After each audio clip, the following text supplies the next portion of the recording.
For the first time in history, people and machinery are working together, realizing a dream. A uniting force that knows no geographical boundaries without regard to race, creed, or color. A new era where communication truly brings people together. This is the dawn of the net. Want to know how it works? Click here to begin your journey into the net. Now, exactly what happened when you clicked on that link? You started a flow of information. This information travels down into your own personal mailroom, where Mr. IP packages it, labels it, and sends it on its way.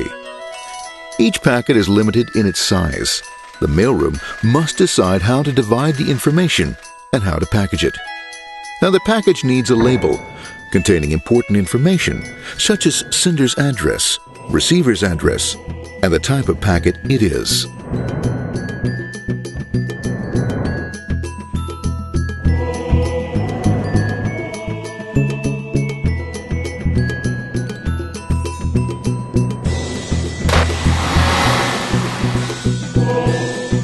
Because this particular packet is going out onto the internet, it also gets an address for the proxy server, which has a special function, as we'll see later.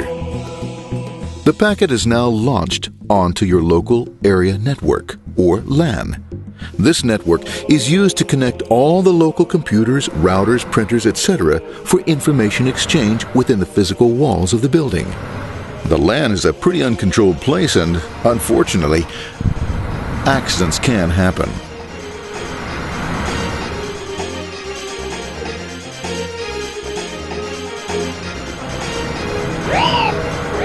The highway of the LAN is packed with all types of information.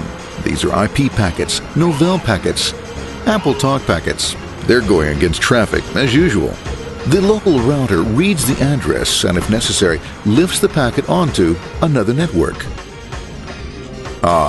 The router, a symbol of control in a seemingly disorganized world. Whoops, sorry about that. Let's go with this one here, this one here.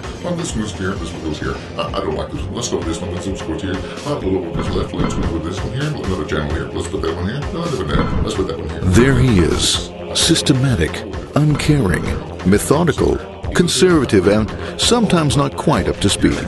Sorry. But at least he is exact, for the most part.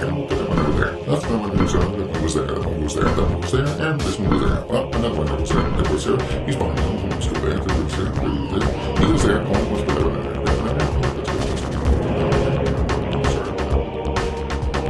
there. As the packets leave the router, they make their way into the corporate intranet and head for the router switch. A bit more efficient than the router switch plays fast and loose with IP packets, deftly routing them along their way. A digital pinball wizard, if you will. Here we go. Here comes another one. And it's another. Watch this, Mom. Here goes. Whoop, around the back. Hey, in there. Over the left, over the right, over the left, over the right. You got it. Here it comes. Right on. He shoots. He scores. It's going. Hey, wait. Here, watch out. Here comes another one. Oh, here we go. And it's gone. As packets arrive at their destination, they're picked up by the network interface, ready to be sent to the next level. In this case, the proxy. The proxy is used by many companies as sort of a middleman in order to lessen the load on their internet connection, and for security reasons as well. As you can see, the packets are all of various sizes, depending upon their content.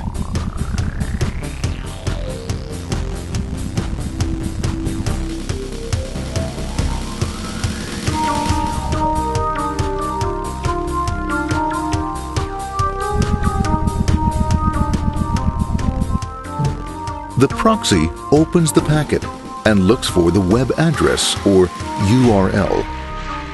Depending upon whether the address is acceptable, the packet is sent on to the internet.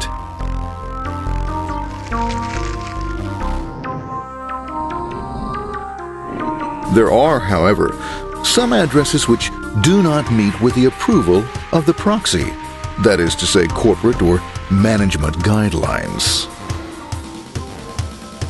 these are summarily dealt with. We'll have none of that. For those who make it, it's on the road again.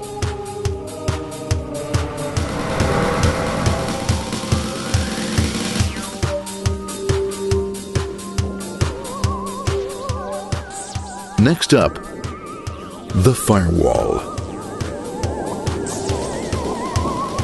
The corporate firewall serves two purposes. It prevents some rather nasty things from the internet from coming into the intranet, and it can also prevent sensitive corporate information from being sent out onto the internet. Once through the firewall, a router picks up the packet and places it onto a much narrower road, or bandwidth, as we say. Obviously, the road is not broad enough to take them all. Now you might wonder what happens to all those packets which don't make it along the way. Well, when Mr. IP doesn't receive an acknowledgement that a packet has been received in due time, he simply sends a replacement packet. We are now ready to enter the world of the Internet. A spider web of interconnected networks which span our entire globe. Here, routers and switches establish links between networks. Now, the net is an entirely different environment than you'll find within the protected walls of your LAN. Out here, it's the Wild West. Plenty of space, plenty of opportunities, plenty of things to explore and places to go. Thanks to very little control and regulation, new ideas find fertile soil to push the envelope of their possibilities. But because of this freedom, certain dangers also lurk. You'll never know when you'll meet the dreaded ping of death. A special version of a normal request ping, which some idiot thought up to mess up unsuspecting hosts. The paths our packets take may be via satellite, telephone lines, wireless, or even transoceanic cable. They don't always take the fastest or shortest routes possible, but they will get there. Eventually. Maybe that's why it's sometimes called the worldwide wait. But when everything is working smoothly, you can circumvent the globe 5 times over at the drop of a hat. Literally. And all for the cost of a local call or less. Near the end of our destination, we'll find another firewall. Depending upon your perspective as a data packet, the firewall could be a bastion of security or a dreaded adversary. It all depends on which side you're on and what your intentions are. The firewall is designed to let in only those packets that meet its criteria. This firewall is operating on ports 80 and 25. All attempts to enter through other ports are closed for business.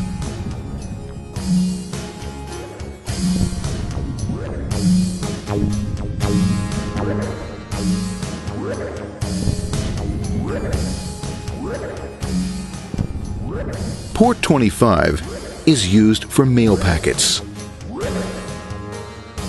while Port 80 is the entrance for packets from the Internet to the web server. Inside the firewall, packets are screened more thoroughly. Some packets make it easily through customs, while others look just a bit dubious. Now, the firewall officer is not easily fooled, such as when this ping of death packet tries to disguise itself as a normal ping packet. It's okay, go on, it's okay, no problem. Have a nice day. Be out of here. Bye. For those packets lucky enough to make it this far, the journey is almost over. It's just a line up on the interface to be taken up into the web server. Nowadays, a web server can run on many things, from a mainframe to a webcam to the computer on your desk, or why not your refrigerator? With a proper setup, you can find out if you have the makings for chicken cacciatore or if you have to go shopping. Remember, this is the dawn of the net. Almost anything's possible. One by one, the packets are received, opened, and unpacked. The information they contain, that is, your request for information, is sent on to the web server application.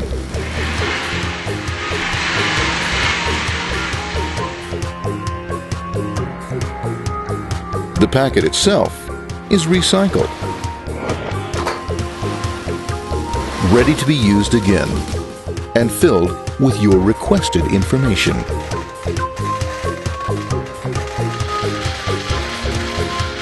Addressed and sent out on its way back to you. Back past the firewall, routers, and on through to the internet.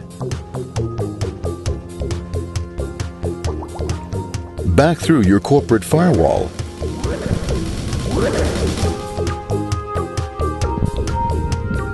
And onto your interface. Ready to supply your web browser with the information you requested. That is, this film.